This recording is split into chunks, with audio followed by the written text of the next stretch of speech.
Yeah, well, I think the main thing, comrades, is that we get the chance now to listen to Vanessa, who we're very happy and appreciative has spent the time to come to Birmingham to see us.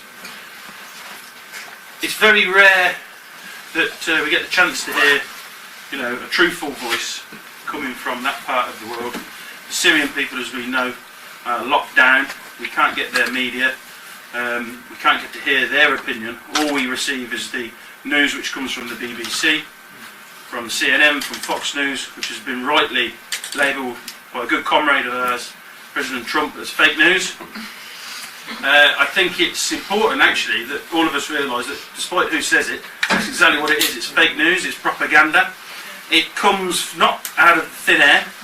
It comes from the State Department in the United States, it comes from the CIA, it comes from the intelligence community that do that dirty work. And it's nothing new. They've been conducting it since the time of the Soviet Union, since the very earliest days when they sent their invading armies against the Soviet state. It's important that we remember that. That's 100 years ago.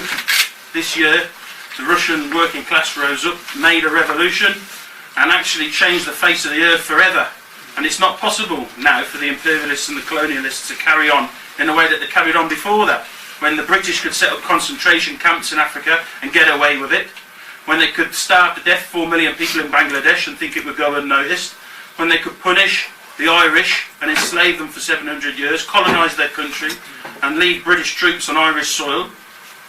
For so long they could get away with those sort of crimes, and as soon as Lenin and the Bolsheviks came on the scene, that was it. They couldn't get away with it anymore. There was a bastion, a socialist country that could look after working people and support the oppressed in their national liberation struggles against imperialism. But unfortunately, with the demise of the Soviet Union, the whole world's gone to bits. We've seen the rights of small nations trampled underfoot, which is exactly what Joseph Stalin said would happen when they asked Stalin, what do you think would be the fate of the people of the world if the Soviet Union went under? He said the rights of small nations will be trampled underfoot. It's exactly what's happened. We've seen what they did in Iraq, in both the wars that they perpetrated there, what they did in Afghanistan, the disgrace of what went on in Libya, and this terrible war that's gone on in Syria. And the British working class need to make common cause with the oppressed people of those countries whom suffer the effects of the devastation that imperialism unleashes on their countries. British imperialism, supported by the French and the Americans. And as part of our contribution to understanding that, we've invited Vanessa here today. She's been very brave. She's been in Aleppo. She's been on the front line. She's witnessed firsthand the realities of the white helmets and these supporters of terrorism, quite right, Paul, the people that work for imperialism, these so-called democrats, these so-called liberators. She's seen them for what they are, and we're going to get to hear that today. We're going to get to hear firsthand from the people of Aleppo in some of the videos which I know Vanessa's got lined up for us.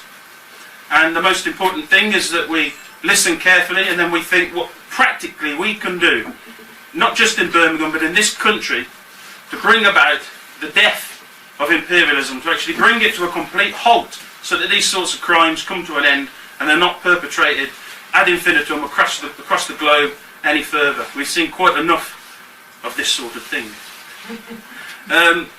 Okay, comrades, so thanks very much to IWA as always for hosting us all today, and hope you enjoy the talk, and contribute at the end, please. It's important that when Vanessa finishes, everybody gets to have their say, and we can think about how we continue the work in this town of building an anti-imperialist movement. Thanks very much.